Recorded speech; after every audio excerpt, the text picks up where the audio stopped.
أعوذ بالله من الشيطان الرجيم بسم الله الرحمن الرحيم ومن أحسن قولا ممن دعا إلى الله وعمل صالحا وقال إنني من المسلمين.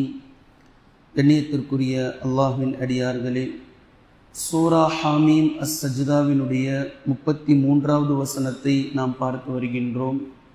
அதில் அல்லாஹு தஆலா 3 முக்கியமான விஷயங்களை கூறியிருக்கிறான். ஒன்று, அல்லாஹ்வின் பக்கம் தஅவத் செய்வது. இதை பற்றித்தான் நிறைய நாம் பார்த்தோம். பின்பு இரண்டாவது, வஅமில சாலிஹா, எந்த சொல்லால் எந்த விஷயத்தை கொண்டு மக்களை ஒருவர் அழைக்கிறாரோ, உபதேசம் செய்கிறாரோ, அதே சொல்லில் அவரும் நிலையாக உறுதியோடு நற்செயல் புரிபவராக இருப்பது, இது இரண்டாவது. பின்பு மூன்றாவது, வகால இன்னனி மினல் முஸ்லிமீன், நான் முஸ்லிம்களில் ஒருவன் என்று அவர் சொல்லுவது. இந்த 3 அடிப்படையில் இருப்பவரை தவிர அழகான சொல்லால் சொல்பவர் யார் என்பதை அல்லாஹு தஆலா கேள்வி எழுப்புகின்றான். இந்த 3 கட்டங்களில் முதல் 2 கட்டங்களை நாம் பார்த்திருக்கிறோம். இப்போது இந்த 3வது விஷயம், யார் தன்னை முஸ்லிம்களில் ஒருவர் என்று சொல்லிக் கொள்கிறாரோ என்று அல்லாஹு தஆலா பேசக்கூடிய இந்த விஷயம், உலகத்தில் உண்மையில் முஸ்லிமுடைய குடும்பத்தில் பிறந்து விட்டதினாலோ என்னவோ, முஸ்லிம் என்ற வார்த்தைக்கான தத்துவமோ, அல்லது முஸ்லிம் என்ற இந்த வார்த்தையினுடைய பவரோ, அல்லது முஸ்லிம் என்ற வார்த்தை அல்லாஹோடு நம்மை எந்த அளவிற்கு இணைத்து பிணைத்து வைத்திருக்கிறது என்பதை பற்றிய நுட்பமோ தத்துவமோ புரியாதவர்களாகவே முஸ்லிம்கள் இருக்கிறார்கள். அதாவது கவர்மெண்ட்டுடைய அடிப்படையில் இவர்களெல்லாம் முஸ்லிம்கள், ஆனால் அல்லாஹுடைய பட்டியலில் யார் முஸ்லிம்கள் என்பதில் தான் நாம் போட்டி போட வேண்டும் என்பதை தெரிந்து கொண்டு இதற்காகத்தான் நாம் முயற்சி செய்ய வேண்டும். இது நபிமார்களுடைய வார்த்தை. ஆதம் அலைஹிஸ்ஸலாம் முதல் நபி ஸல்லல்லாஹு அலைஹி வஸல்லம் அவர்கள் வரைக்கும், இனி கியாமத் நாள் வரைக்கும் இருக்கக்கூடிய காலங்கள் மாறி மாறி மாறி வந்திருக்கிறது, சட்டதிட்டங்கள் மாறி மாறி மாறி வந்திருக்கிறது. ஆனால் அல்லாஹு தஆலா கொடுத்த இந்த முஸ்லிம் என்ற பெயர் மாறவே இல்லை. அது அங்கு முதல் கியாமத் நாள் வரைக்கும் ஒட்டுமொத்த நபர்களுக்கும் அது முஸ்லிம் தான்.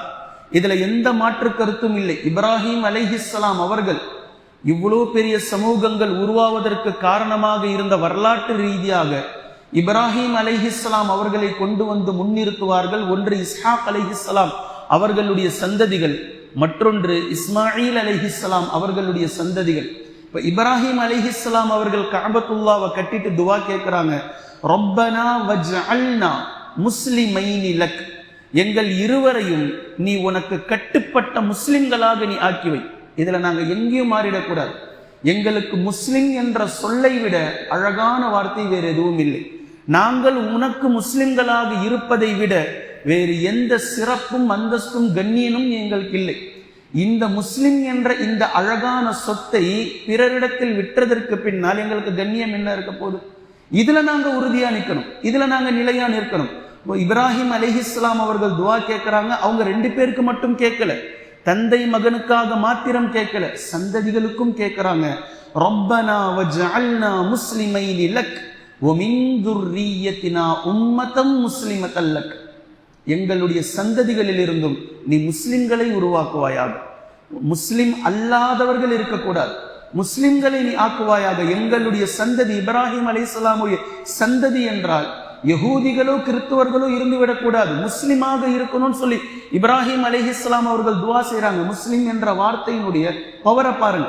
இதே போன்று அல்லாஹு தஆலா சூரத்துல் ஹஜ்ஜில் இப்ராஹிம் அலைஹிஸ்ஸலாம் அவர்களை பற்றி பேசக்கூடிய அதே இடத்தில் அல்லாஹு தஆலா பேசுகின்றான், ஹுவ சம்மாக்குமுல் முஸ்லிமீன் மின் கபுலு வ ஃபீ ஹாதா, உங்களுக்கு அல்லாஹு தஆலா முஸ்லிம்கள் என்று பெயரிட்டான். இப்போதும் சரி, இதற்கு முன்னாலும் சரி, எப்பவுமே சரி, உங்களுக்கு பேர் முஸ்லிம்கள். இந்த பேரிலிருந்து, இந்த கொள்கையிலிருந்து நீங்க கொஞ்சம் கூட அகன்று விடாதீர்கள்.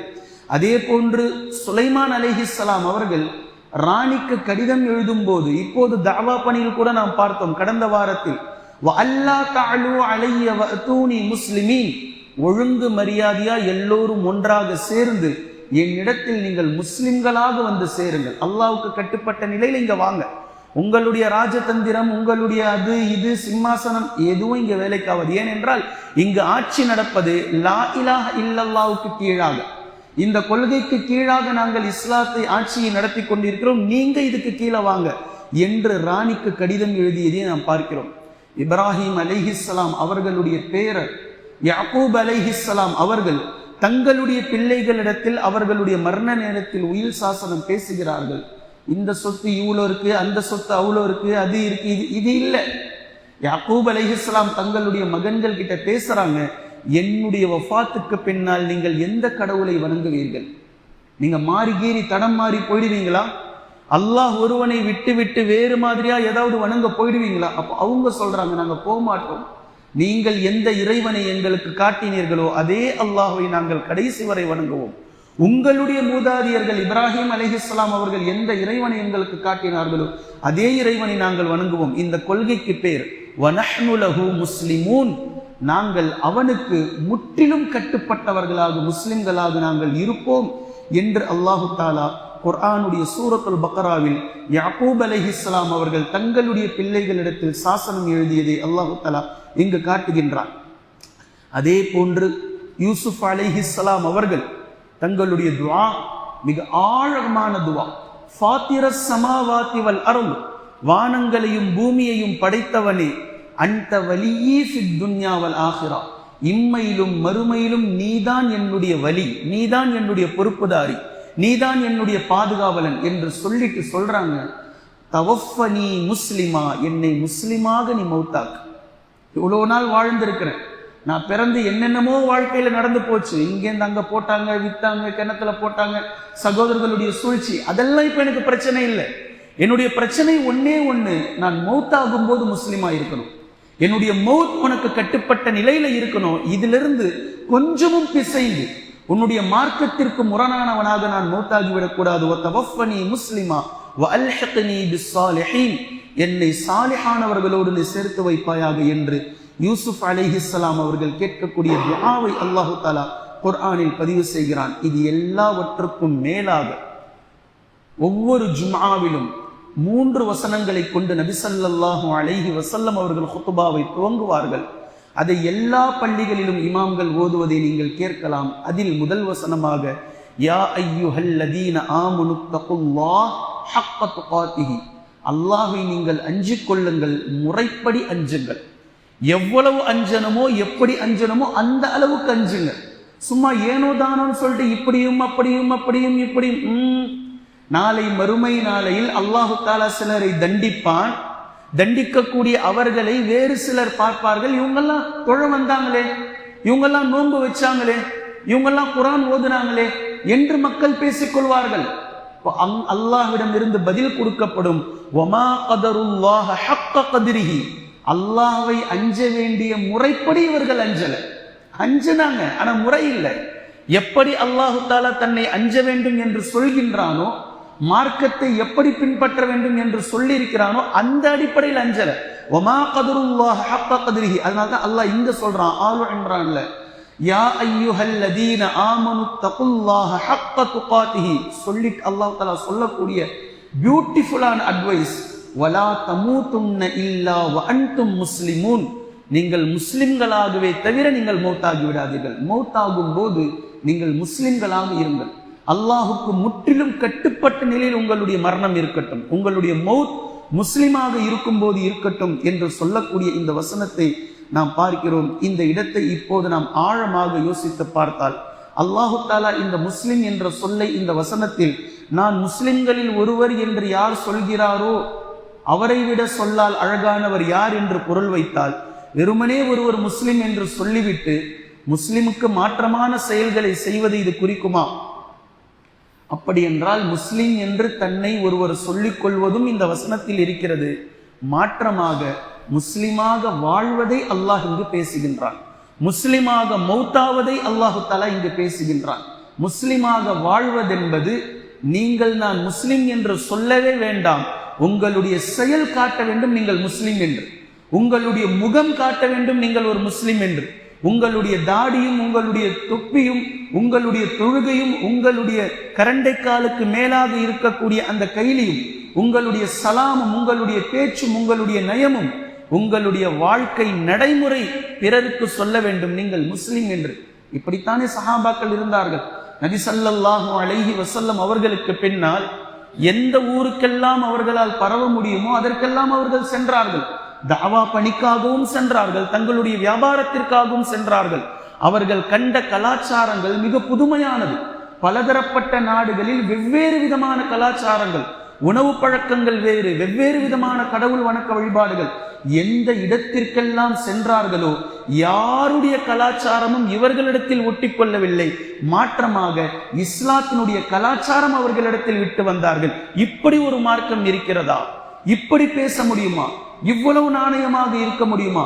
இப்படி நம்பகத்தன்மையோடு வியாபாரம் செய்ய முடியுமா என்று முஸ்லிம்கள் சஹாபாக்கள் இஸ்லாத்தை பிறருக்கு வாய் வழியாக சொல்லாமலேயே செயல் ரூபமாக கற்றுக் கொடுத்து வந்தார்கள். இது ஆகச் சிறந்த தாவா. இதைத்தான் அல்லாஹு தஆலா இந்த இடத்தில் 3 கட்டங்களாக பேசுகின்றான். வமன் அஹ்ஸனு கௌலம் மிம்மன் தஆ இலல்லாஹ், அல்லாஹ்வின் பக்கம் மக்களை அழைப்பது, வஅமில சாலிஹா, சாலிஹான அமல்களின் பக்கம் இருப்பது, பின்பு நான் முஸ்லிம்களில் ஒருவர் என்று சொல்வதென்றால் வாழ்ந்து காட்டுவது. இப்ப இதை நம்முடைய கொள்கையோடு நாம் இதை உரசி பார்த்தால் மிக தெளிவாக நமக்கு புரிய வரும். நம்முடைய கொள்கை உலகத்தில் இருக்க வேண்டிய ஒட்டுமொத்த மக்களுக்கும் ஒரே கொள்கையாக இதை எடுத்துவிட்டால் எந்த பிரச்சனையும் இல்லை. அந்த கொள்கை லா இலாஹ இல்லல்லாஹ். உலகத்தில் இருக்கக்கூடிய 200 கோடி முஸ்லிம்களுக்கும் இருக்கக்கூடிய ஒரே ஒரு கொள்கை. உலகத்தில் இருக்கக்கூடிய 800 கோடி மக்களும் இந்த கொள்கைக்கு கீழாக வந்துவிட்டால் நோ ப்ராப்ளம், நோ இஷ்யூ, எந்த பிரச்சனையுமே இல்லை. இப்ப அல்லாஹு தஆலா இதை லா இலாஹ இல்லல்லாஹ் என்ற ஒற்றை வார்த்தைக்கு கீழாக கொண்டு வந்து மிக தெளிவாக பிரம்மாண்டமாக பேசுகின்றான். இந்த கலிமாவுக்கு கீழாக நீங்கள் நில்லுங்கள். இது அல்லாஹு தஆலா எப்படி பேசுறான்றதை நான் சொல்லட்டுமா? இந்த உலக வாழ்க்கையை அல்லாஹு தஆலா 3 கட்டங்களா நமக்கு புரிய வைக்கிறான். உலக வாழ்க்கையை மட்டும், உலக வாழ்க்கையில மறுமை இம்மை இல்லை, இந்த இம்மையினுடைய உலக வாழ்க்கையை மட்டும் 3 பார்ட்டா நீங்க பிரிக்கலாம். ஒன்று நாம் பிறப்பது, இரண்டாவது நாம் வாழ்வது, மூன்றாவது நாம் மௌத்தாவது. இப்ப அல்லாஹு தஆலா நம்ம கிட்ட சொல்றான், நீங்கள் பிறக்கும் போது உங்களுடைய கையில இல்லை. நீங்கள் எந்த குடும்பத்தில் பிறப்பீர்கள், உங்களுடைய பெற்றோர்கள் யாராக இருப்பார்கள், எப்படிப்பட்ட வாழ்க்கையை நீங்கள் சந்திக்க போகிறீர்கள், நீங்கள் ஏழையா, நீங்கள் பணக்காரரா, நீங்கள் எந்த ஊர்ல பிறக்க போறீங்க, பணக்கார ஊர்ல பிறக்க போறீங்களா, ஏழை ஊர்ல பிறக்க போறீங்களா, எதுவும் உங்களுக்கு தெரியாது. நீங்க அமெரிக்காவா, ஆப்பிரிக்காவா, பரங்கிப்பேட்டையா, ஒண்ணும் உங்களுக்கு தெரியாது. ஆனால் நீங்கள் பிறக்கும் போது முஸ்லிம் என்பதை நான் உங்களுக்கு பறைசாற்றுகிறேன். அல்லாஹ் பேசுறான், நீங்கள் பிறக்கும் போது நீங்கள் முஸ்லிம். எந்த குடும்பத்தில் நீங்கள் பிறந்தாலும் சரி, யகூதிகளுடைய குடும்பத்தில் பிறந்தாலும் சரி, நஸ்ரானியுடைய குடும்பத்தில் நீங்கள் பிறந்தாலும் சரி, உங்களுடைய பெற்றோர்கள் முஸ்லிம்களாக இருந்தால் முஸ்லிம்களுடைய குடும்பத்தில் பிறந்தாலும் சரி, நீங்கள் முஸ்லிம். இப்போ பார்ட் 1 முதல் கட்டத்தை நான் உங்களுக்கு நானாகவே உங்களை முஸ்லிமாக நான் பிறக்க வைத்து விட்டேன். இப்போ மீதி 2 கட்டங்கள் இருக்கிறது, வாழ்வது, மௌத்தாவது. இந்த 2 கட்டங்களும் நீங்கள் முஸ்லிம்களாக இருக்க முயற்சி செய்து கொள்ளுங்கள். இதை வச்சுதான் உங்களுடைய மறுமையில் உங்களுக்கு கேள்வி கணக்கு இருக்கு.